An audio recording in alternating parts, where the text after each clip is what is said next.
proceeding was a test of the National Weather Service Emergency Warning System from Atlanta, KEC-80. This test is conducted at approximately 11:30 each Wednesday morning, weather permitting. If this had been an actual emergency weather situation, the warning alarm would have been followed by an actual watch or warning. Reception of this broadcast and the warning alarm will vary at any given location.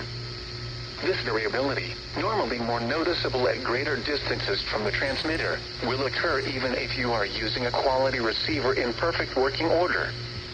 To provide the most consistent warning service possible, the warning alarm will normally be activated for warnings in selected watches within a 40-mile radius of your transmitter.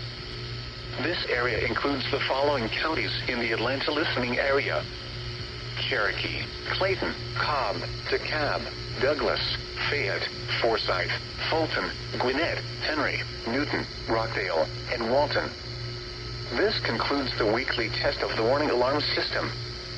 We now return to our normal weather broadcasting.